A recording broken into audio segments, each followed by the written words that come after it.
Halo guys, para mahasiswa semua. Pada video kali ini, kita sudah mulai membahas tentang kriptografi kunci publik.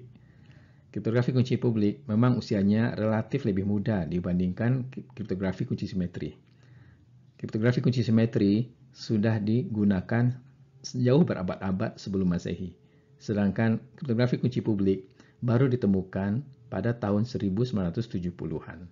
Meskipun demikian, kriptografi kunci publik memiliki aplikasi yang sangat luas.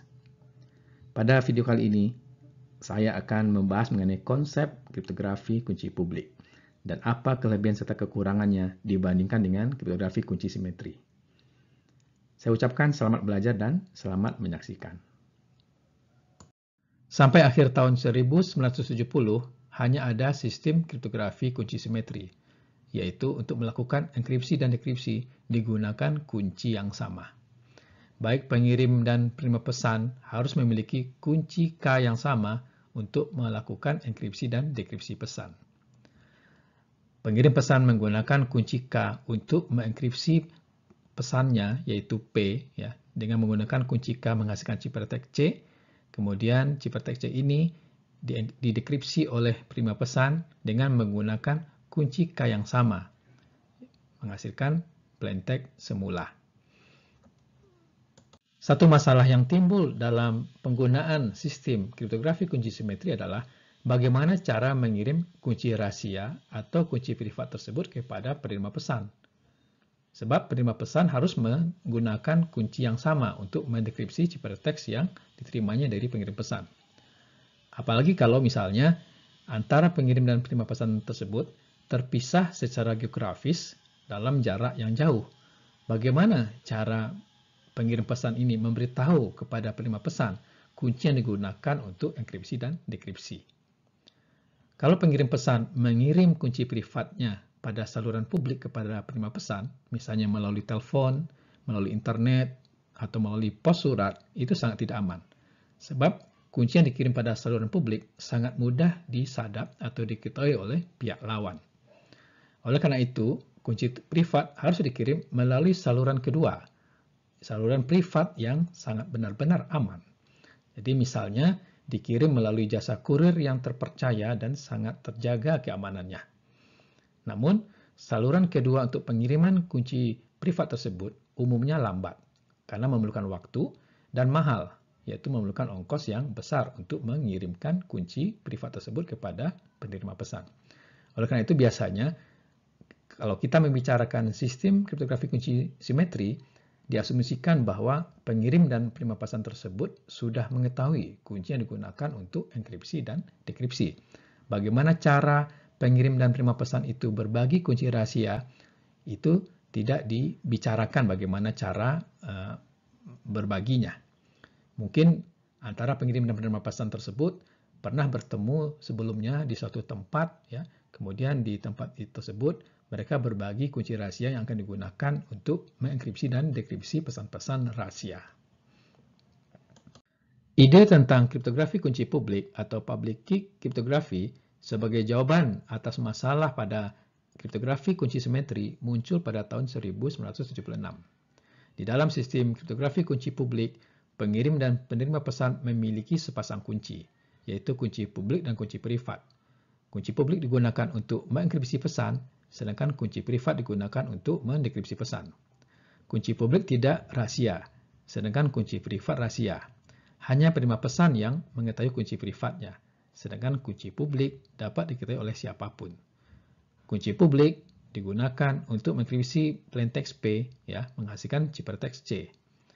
Di sisi penerima menggunakan kunci privatnya, yaitu K2, untuk mendekripsi ciphertext C, menghasilkan plaintext P semula.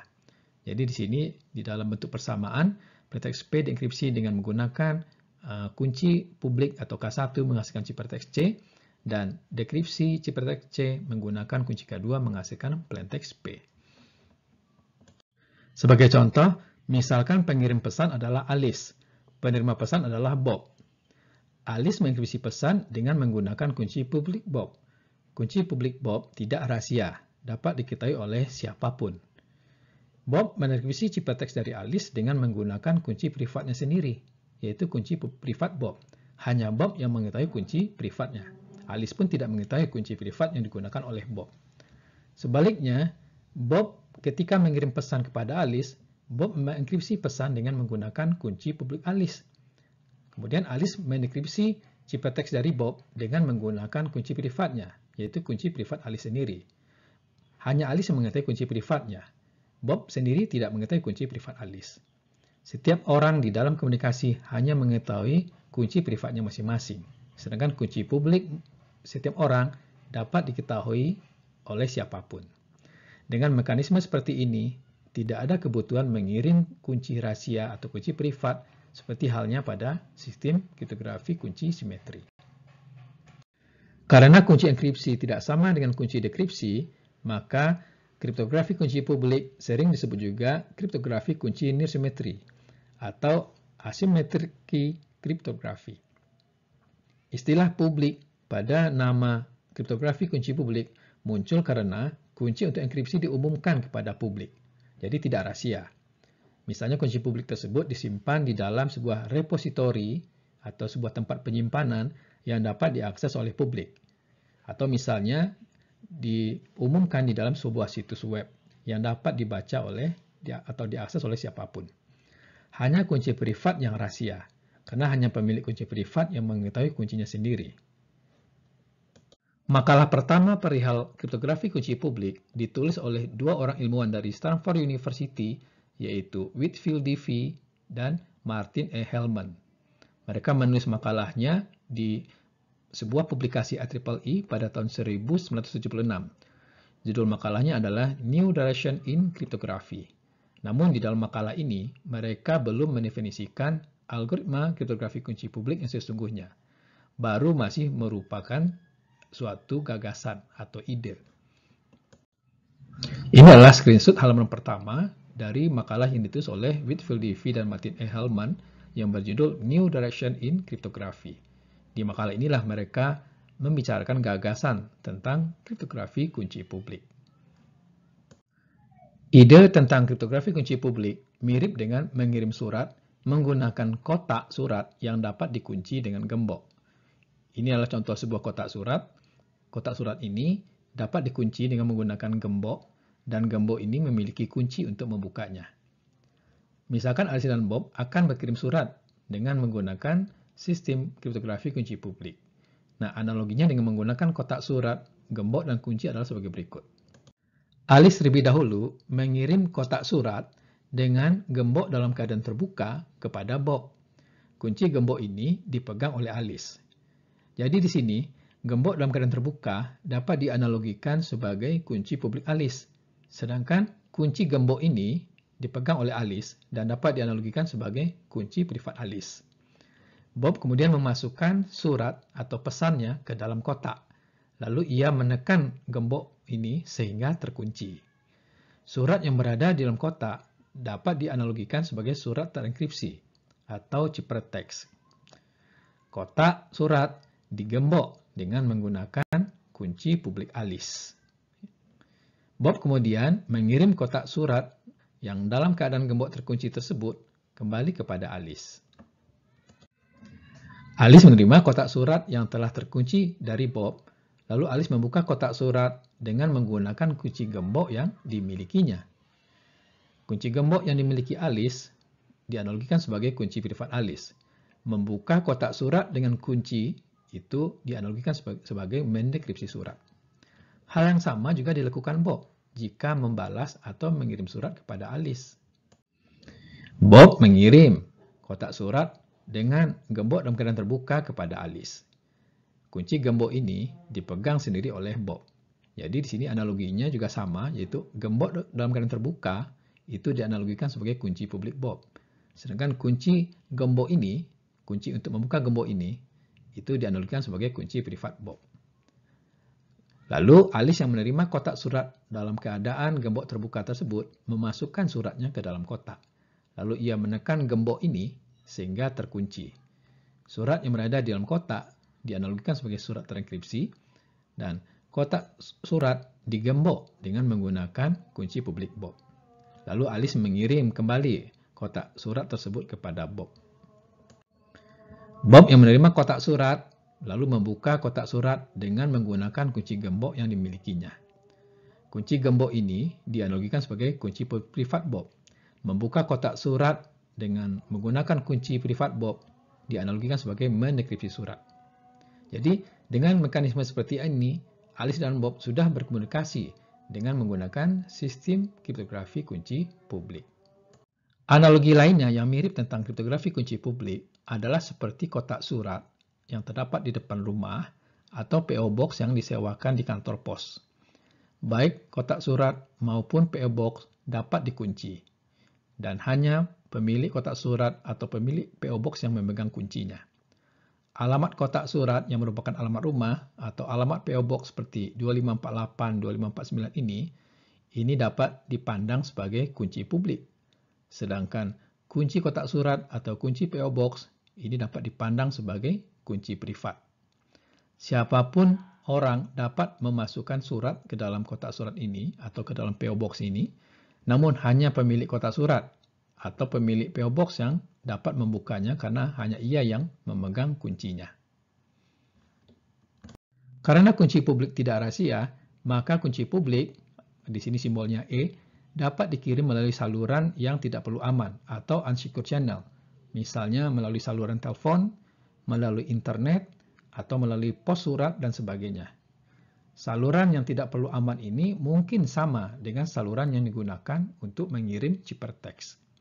Pihak lawan atau kriptoanalis yang dapat menyadap kunci publik maupun ciphertext tidak dapat mendekripsi ciphertext karena ia tidak mengetahui kunci privat yang digunakan untuk mendekripsi ciphertext.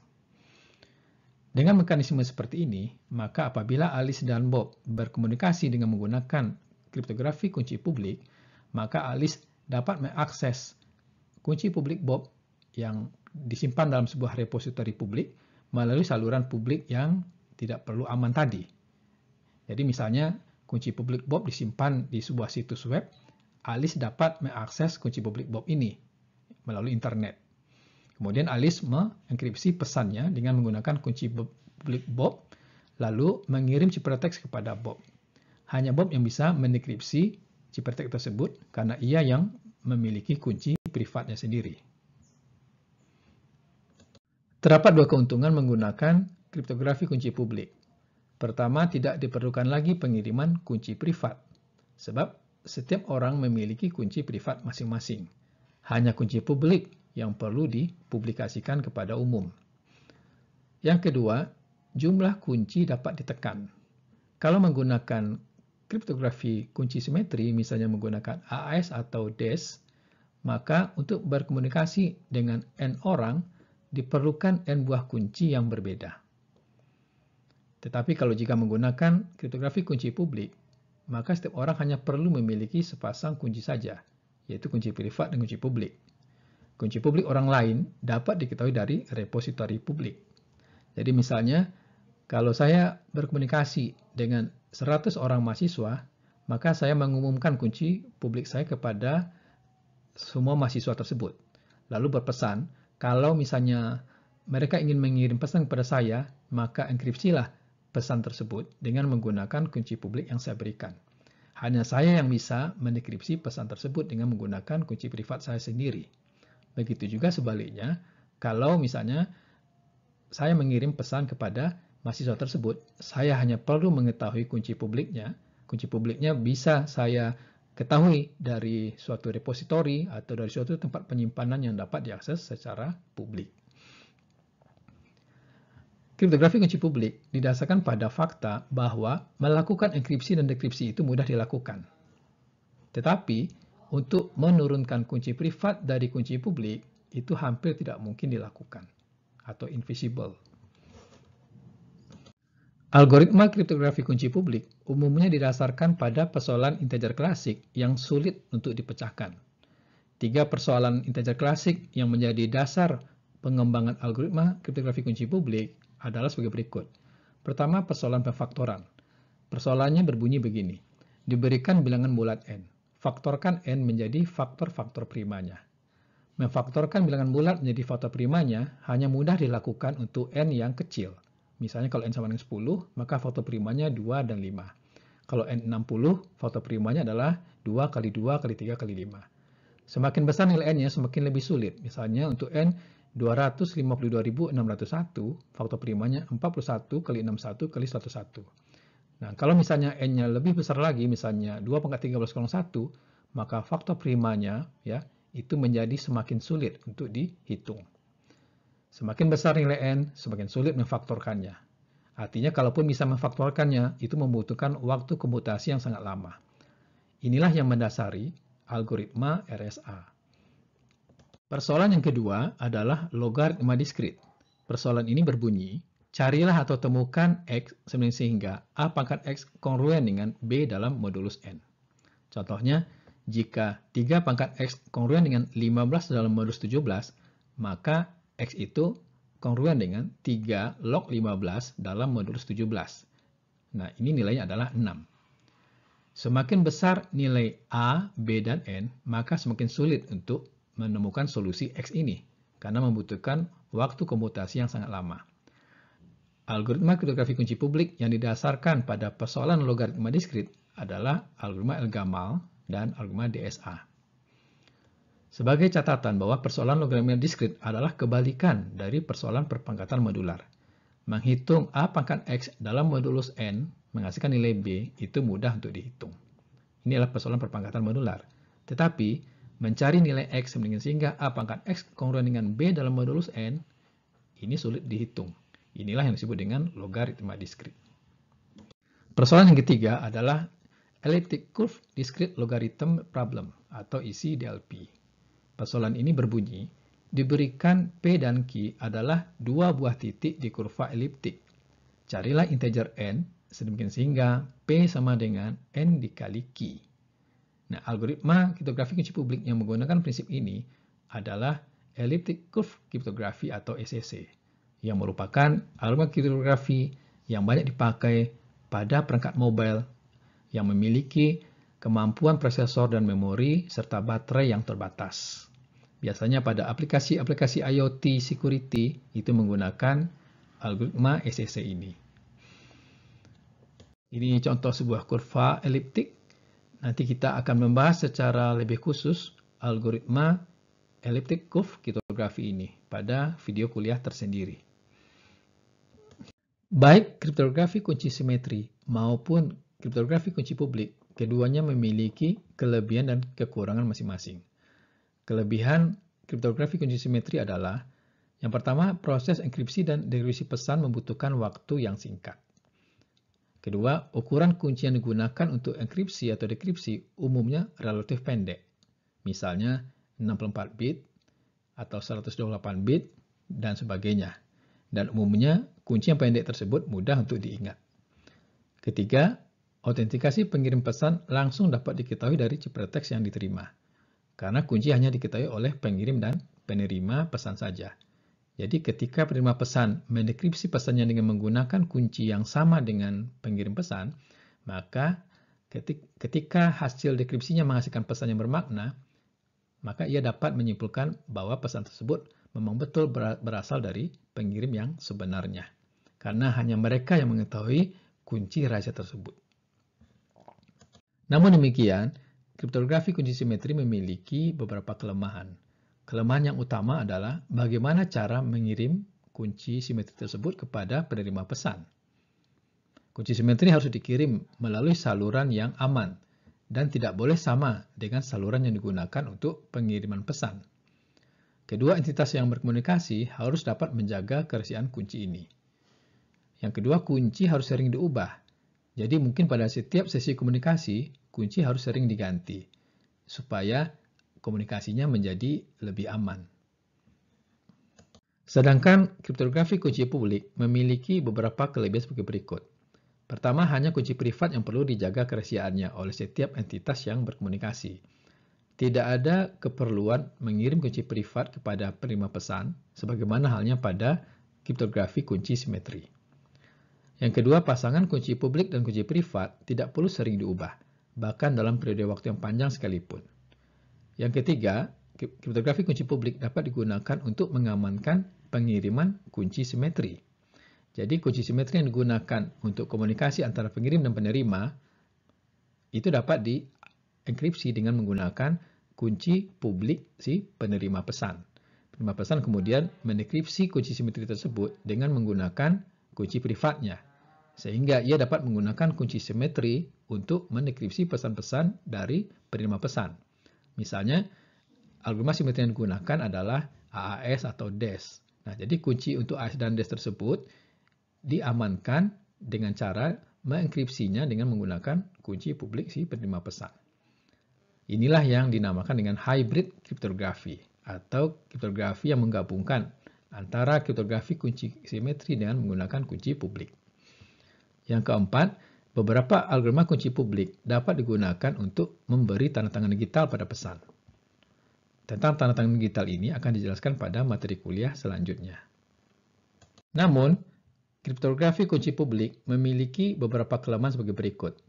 Pertama, enkripsi dan dekripsi pesan umumnya lebih lambat daripada sistem kriptografi kunci simetri. Karena enkripsi dan dekripsi pesan menggunakan bilangan yang besar-besar dan melibatkan operasi perpangkatan yang besar. Nanti ketika kita membahas beberapa algoritma kunci publik, kita dapat melihat bahwa komputasi enkripsi dan dekripsi umumnya adalah melibatkan operasi-operasi perpangkatan. Apabila bilangan yang digunakan itu besar-besar, maka operasi perpangkatan tersebut membutuhkan waktu komputasi yang lama. Yang kedua, ukuran ciphertext yang dihasilkan lebih besar daripada ukuran plaintext. Ukurannya bisa 2 kali sampai 4 kali lebih besar dari ukuran plaintextnya. Ketiga, ukuran kunci relatif lebih besar daripada ukuran kunci simetri. Jadi misalnya pada beberapa algoritma, kunci yang digunakan itu ukurannya 512 bit sampai 1024 bit. Dan umumnya kunci tersebut tidak mudah untuk diingat.